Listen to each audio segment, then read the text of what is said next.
have absolutely busted my god, that looks weird.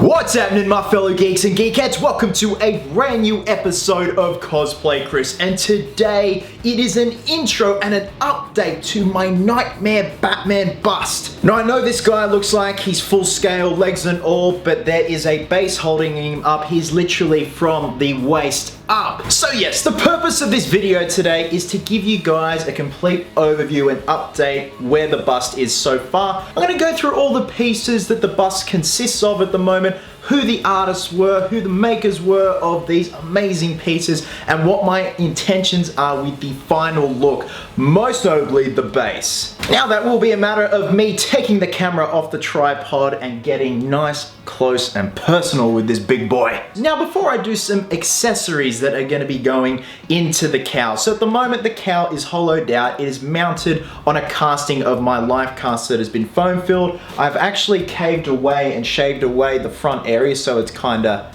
hollow right there. Now the purpose of that is because I'm going to have a mouth plate and an eye plate. So there is a close-up look of the mouth plate. I have absolutely busted my god, that looks weird. That's horrifying. Well, perhaps he's wondering why someone would shoot a man before throwing him out of a plane. That's just so weird. So this is a translucent resin casting. This is a casting process that took a lot of trial and error to do. So there is no painting when it comes to the skin tone. It is all embedded into the resin. Now in terms of coloring the lips, that was actually that hot pearl pink. If you guys remember the custom collectible of Buzz Lightyear, when I did Buzz's lips, that is the same color I used here, and it just works perfectly. Because the more I study Affleck's facial features, he has very pronounced sort of pinkish brownish lips, which are stark contrast from his actual skin tone. 5 o'clock shadow was all done by hand, as well as his little mole there. He also has another little mole around there. So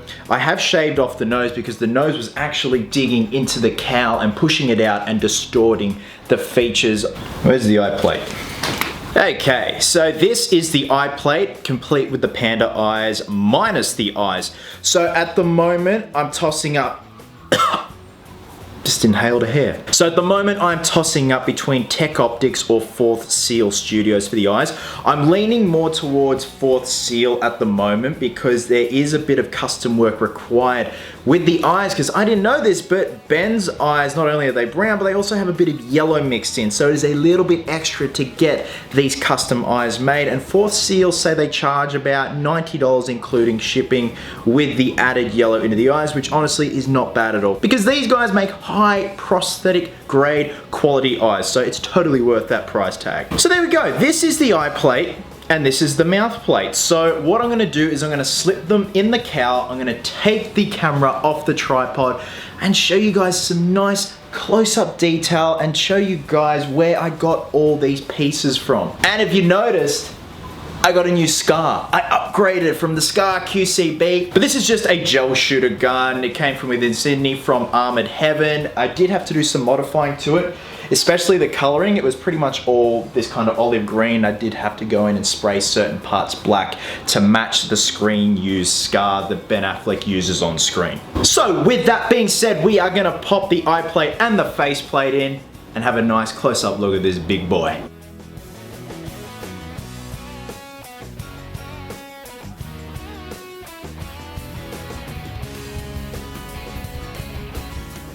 The mouth plate is a little bit glossy at the moment for my liking, so we'll probably matte it back with a matte spray. And there you see the eye plate in there. Again, these are just resting in here for the time being, but I'm very happy with how it's looking so far. So let's start from the top and work our way down to the base. So let's start off with the goggles. These are the Nannini goggles that I acquired 2016. All those videos I did on, acquiring the goggles and weathering them. So these are still the Nannini ones that I had from all those years ago. I've done some more research and I actually don't think Ben's goggles were Nannini's. I think it was amalgamation of a Nannini strap and another brand of goggles that look exactly the same. Case in point, that little plate there, the middle plate, mine is a bit different to the screen use ones. Overall look is pretty much the same. Ben's were also tinted black. I have the clear one, so I would like to go in and put a black translucent spray on the inside. But as far as I'm concerned, they do the trick. They look great. Now, this beautiful cowl was made by my good friend Sean Reeves of Reeves FX, and this is by far the most accurate representation of the Ironhead Studios Batfleck cowl I have ever seen. I mean, look at the texture on this, guys. This is all done by hand, all by Sean, and the inside is just seamlessly beautiful. The urethane is just cast so immaculately, and it's quite, astonishing to see, because urethane is quite hard to work with.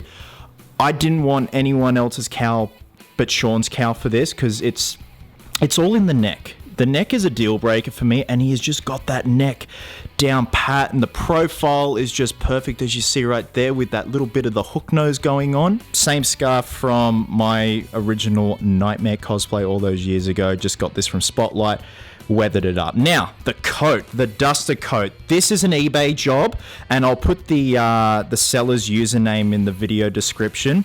There was a lot of weathering required, and what I actually did for that was I got brown shoe polish, black shoe polish, and put them in spray bottles. I've never done this before. I don't know why I'd done that in the past. Laid it all on the ground and sprayed it all down. First the black and then the brown, and then went in by hand with more shoe polish around the seams to weather it all up. So I'll give you kind of a 360 look if the light picks up. So it's got the button fastener at the back, and it is by far the most accurate coat I've ever seen. Remember that coat I had made in Bali? I still have it, still a beautiful coat, but obviously it doesn't fit this anymore because I had that coat made for me without wearing a muscle suit before I realized how amazing muscle suits are, and you kind of need them if you're doing Batfleck. Now, the torso minus the emblem is from Mr. Keith Howard of Arkham Workshop, who does beautiful work, and I've gone in and done some subtle weathering with sand in the recesses of the muscles, much like the screen used torso. Now, the chest emblem itself comes from the amazing Mr. Chris Robinson at GC5 FX. There you go, right there. So I actually do have the cowl on an angle, like as if he's turning his head, and that kind of covers up the fact that the tab isn't lined up with the ears of the emblem, which is fine. But obviously, I want to embrace the fact that Affleck can turn his head in that beautiful cowl, so I'm making the most of it, man. Now, the belt is one of my belts that I offer on Etsy, but this time around it has been severely weathered, much like the screen used Knightmare belt. That's I've seen some wonderful close-up reference shots, studio shots, as a matter of fact, that just show all the beautiful detail, and there's just a lot of sand going on in the crevices and whatnot. And this is cast in 40 Shore urethane from Barnes. This is FlexiCast 45, actually. Now, here's some good shots of the scar. This cost me $140 from Arm and Heaven, and in my opinion, that is an absolute bargain. So like I mentioned, it was pretty much all this color, this olive color. So I've gone in and sprayed the necessary areas that are black, like the screen used rifle, and I do have a new Joker card on there with all the weathering, with all the duct tape. The strap I made myself just with bits and pieces of spare belt lying around. I think this is actually left over from the Scar QCB. Yeah, it actually is. So I recycled that from the Scar QCB strap. I had to extend it though because he's a lot bigger than me in the Knightmare suit. Gauntlets are from Mr. John Nincon. These are actually Justice League style gauntlets, but you can tell because of the fins, they have that razor tip streaming out here, whereas Dawn of Justice, it's kind of like a square like that, as you see right here. But these are pretty much placeholders for the time being. I will be getting a set of gauntlets from Mr. Ben Ball of Benable FX. So I have also managed to make the fingers posable, and I don't have any more pieces of what I use, but it's essentially what you wrap your garden hose with. It's foam with a wire armature on the inside, and you wrap it around your garden hose to kind of keep it together. And I've just placed them in the fingers because I wanted to make them posable, because I wanted him properly gripping the Scar-L like in that promo shot of Ben in the costume holding the assault rifle like so. The hand wraps is the exact same material as the scarf, just in an olive green, weathered with some black spray paint. These are the binoculars that I had from the original Knightmare cosplay, and also that teaser trailer that Chris Elder and I did. So originally I was going to have him kind of gripping them, but it just didn't look natural, so I feel this just is a lot better. So the actual piece that's holding the bust itself is an old stool. See right there? Well, actually, there you go. See right there, well, there's a Batman cowl with a cape and a torso. So it was an old stool seat that I unscrewed and got all the essential pieces to kind of mount it like so. And this right here is from an op shop. This is an old DVD stacker tower, and I've completely gutted it of all the pieces that you mount the DVDs on. And I'm going to be turning this into a bunker, a rusty old looking bunker that is still going to be functional and that you can store stuff in. I've just got the bricks in there for now to kind of keep the center of gravity and keep him from toppling over, even though he wouldn't, just in case if you bump him or anything, or a gust of wind comes through the garage.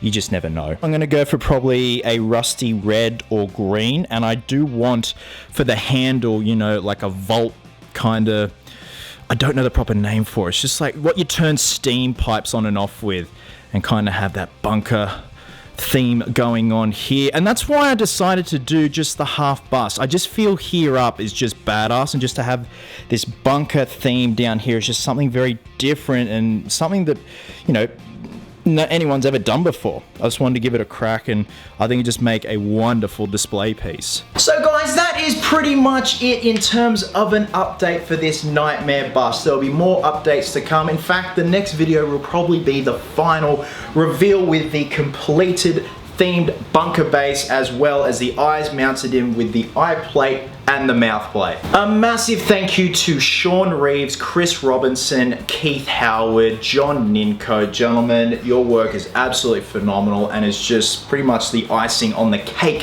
for this display. A massive thank you to Benny Ball as well for helping out with the gauntlets for the final look. So guys, thank you so much as always for watching. Next week I'm doing an unboxing of a very special piece, a 1/6 scale Predator statue from Icon Collectibles, the same people that made that amazing Aquaman Trident that I did an unboxing on a few months ago. Very excited. It's here in the box, haven't opened it yet and I want to, so probably get filming that in a couple of days, and that will be up next week. Guys, wherever you are in the world, have yourselves a cracker of a day. I hope you're well, hope you're happy, be merry, be silly, and until next time, geeks, please always remember, cosplayers do it best.